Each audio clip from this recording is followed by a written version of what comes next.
लोकसभा चुनाव 2024 के दूसरे चरण का मतदान 26 अप्रैल को होना है।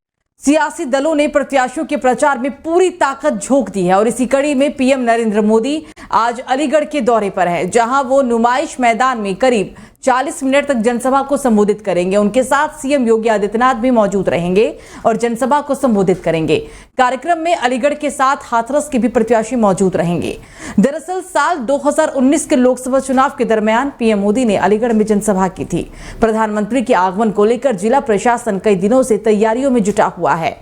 प्रधानमंत्री के हेलीकॉप्टर को उतारने के लिए 3 हेलीपैड कोहिनूर मंच के पास बनाए गए हैं।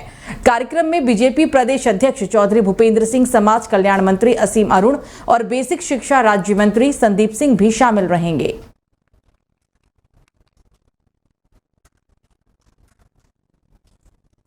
तो इस बीच एक अहम खबर आपको बता दें, बड़ी खबर इस वक्त की। मणिपुर के 11 निर्वाचन केंद्रों में आज फिर मतदान। पहले चरण में हिंसा के बाद आयोग ने लिया था फैसला। बड़ी खबर इस वक्त की आपको बता रहे हैं। दरअसल चुनाव आयोग ने 11 बूथों पर दोबारा वोटिंग का आदेश दिया था और इसी के तहत आज मणिपुर में एक बार फिर से वोटिंग होगी।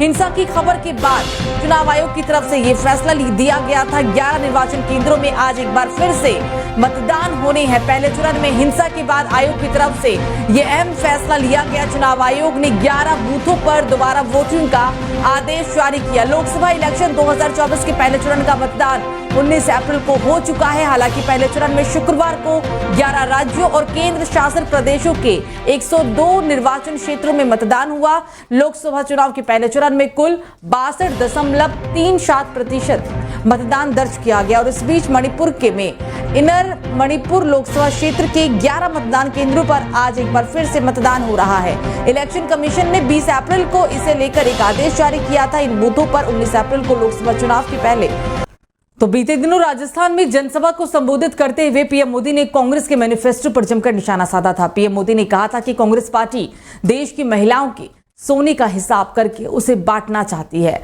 हमारे आदिवासी परिवारों में चांदी होती है, उसका हिसाब लगाया जाएगा।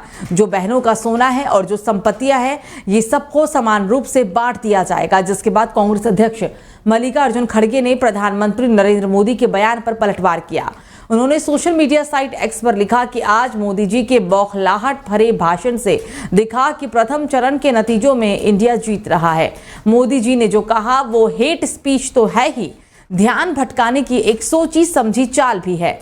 प्रधानमंत्री ने आज वही किया जो उन्हें संघ के संस्कारों में मिला है। इस सत्ता के लिए झूठ बोलना, बातों का अनगर्लन संदर्भ बनाकर विरोधियों पर झूठे आरोप मढ़ना, ये संघ और बीजेपी की परीक्षण की खासियत है।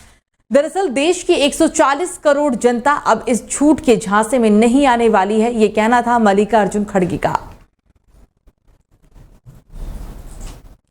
तो दिल्ली की गाजीपुर लैंडफिल साइट में बीते शाम से भीषण आग लगी हुई है। डंपिंग यार्ड से पिछले करीब 12 घंटे से आग की लपटों के साथ धुएं का गुब्बार निकल रहा है। फायर ब्रिगेड की 10 गाड़ियां आग पर काबू पाने की तमाम कोशिशों में लगी हुई है। दिल्ली फायर ब्रिगेड के एक अधिकारी ने बताया कि उन्हें रविवार शाम करीब 6 बजे आग लगने की सूचना मिली थी। शुरुआत में 2 दमकल गाड़ियों को भेजा गया, बाद में 8 और गाड़ियों को घटनास्थल पर भेज दिया गया। इनमें से 4 गाड़ियां डंपिंग यार्ड के ऊपरी हिस्से पर है। आग लगने का कारण गर्म और शुष्क मौसम बताया जा रहा है। हालांकि कचरे के ढेर से धुआं निकलने से आसपास की कॉलोनी में रहने वाले लोगों को आंखों में जलन और सांस लेने में दिक्कत भी होने लगी है। लोगों ने सरकार और प्रशासन पर लापरवाही के आरोप भी लगाया है। दरअसल गाजीपुर लैंडफिल साइट में आग को लेकर राजनीति भी अब शुरू हो चुकी है। बीजेपी ने दिल्ली सरकार पर निशाना साधते हुए आरोप लगाया कि आप पिछले साल 31 दिसंबर तक गाजीपुर लैंडफिल साइट खाली कराने का वादा किया था, लेकिन अब तक कुछ नहीं हो पाया। तो किसान आंदोलन की वजह से 2 महीने से बंद सिंधु बॉर्डर के कुछ रास्तों को अब खोल दिया गया है। दिल्ली से हरियाणा के लिए 2 लेन और हरियाणा से दिल्ली के लिए केवल 1 ही लेन अभी खोली गई है। इससे पहले हालांकि दोनों तरफ की 1-1 लेन को खोल दी गई थी। पुलिस अफसर को कहना है कि दिल्ली से हरियाणा की ओर जाने वाले मार्ग पर 1 लेन पर लगे अवरोधक को हटा लिया गया था, लेकिन दूसरी तरफ का अवरोधक हटाने के बाद देर रात इन रास्तों को वाहनों की आवाजाही के लिए खोल दिया गया। दिल्ली से हरियाणा से दिल्ली की ओर आने वाली एक और अब लेन जल्द ही खोल दी जाएगी। मुख्य मार्ग खुलने से यहां से गुजरने वालों ने राहत की सांस भी ली है। दिल्ली से हरियाणा और दिल्ली से हरियाणा के लिए आने वाले मार्ग पर लगे अवरोधक को हटाने का काम बुधवार से ही शुरू हो गया था। किसानों को रोकने के लिए मुख्य मार्ग के फ्लाईओवर पर बैरियर के बीच कंक्रीट और सीमेंट डालकर एक दीवार भी बना दी गई थी, जिसे हटाने में काफी मशक्कत का सामना करना पड़ा था।